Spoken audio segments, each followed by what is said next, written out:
Good morning, Shavua Tov, V'Gotavach. Thanks for tuning into the Kehillat Shari Torah Halacha Minute. For Sunday, December 27th, we were speaking before Shabbos about the idea of a siyum, which a number of us were privileged to celebrate this past week. By the way, a slightly different group will be hopefully making a siyum in weeks to come. We started studying the entire book of Tehillim, the book of Psalms, quite some time ago. We're now at chapter 140 out of 150, so you can anticipate another siyum in the works. And again, we hope to share that with the whole community. So what exactly can you make a siyum on?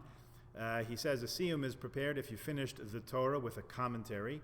The simcha that's demonstrated on Simchas Torah is different. That's a different level because that's a national kind of rejoicing. But if you go through the whole Chumash with a commentary, that itself is worthy of a siyum. Another kind of siyum is a siyum masechta, finishing a tractate. When you finish a tractate of the Talmud, a siyum is made. It's not complete, we recognize in the back of our heads, because the censors took out parts of the Gemara in the early days of printing, when it was necessary to get approval from the temporal powers, which were often church powers, to print the Talmud. There were excisions that were made. There were censors that took out parts that they deemed offensive. Some of those have been preserved, to my knowledge, if not all of them, in various places. So the Talmud that we have might be missing a few passages here and there. Nevertheless, we celebrate as if we've finished the entire Gemara. One reason is when you learn Gemara, you don't know that the sections are missing. Therefore, you still have simcha, because you think you've gone through the whole thing knowing it. Sorry, I ruined it for you. A little spoiler alert there. Furthermore, the Masechta includes the Mishnayos that were never touched by the censors. The Mishnah that we have is uncensored. Nothing there that drew the ire of the church officials. In addition, if parts of the Gemara were taken out, everything was done by divine providence. It was all under Hashem's watchful eye. So those things, we know that if we need to learn them, they are somewhere else. And we can still celebrate the joy of completion of a tractate of Talmud even without those missing parts. A person can learn the Masechta out of order and make a siyum. Indeed, that's what we did.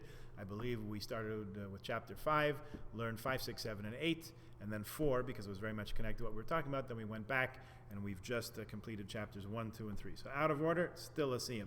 A siyum may be made if the Masechta was divided among many people. And they all have the same reward as if they completed the whole Masechta on their own. You might recall we've done this in the past on several occasions. In memory of someone who passed away, we would divide up, for example, we did once the entire Shas of Mishnayos, all 63 tractates of Mishnah. We studied as a community.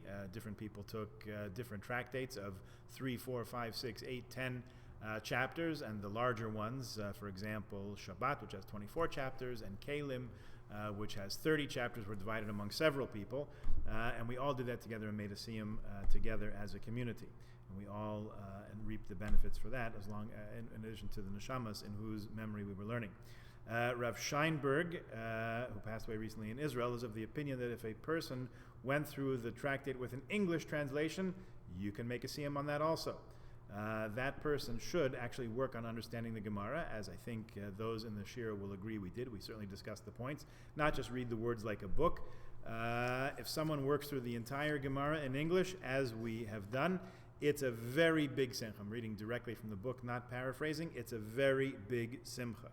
Okay, and he has a footnote in here from Rav Belsky, whose opinions we've quoted several times in the past. In agreement to this, if one vowed to finish a certain Masechta, you can even read the words without going into the meaning so deeply, he says, but the idea is to finish it. And of course, as we know, as those of us who merited to be part of a siyum know, that as soon as we finish, the next words out of our mouths are Hadran Alach, we will return to you. In other words, now that we've gone through it a first time, that means we can get right to review. We can get to going back to it. It may take us a while, but we will get to it.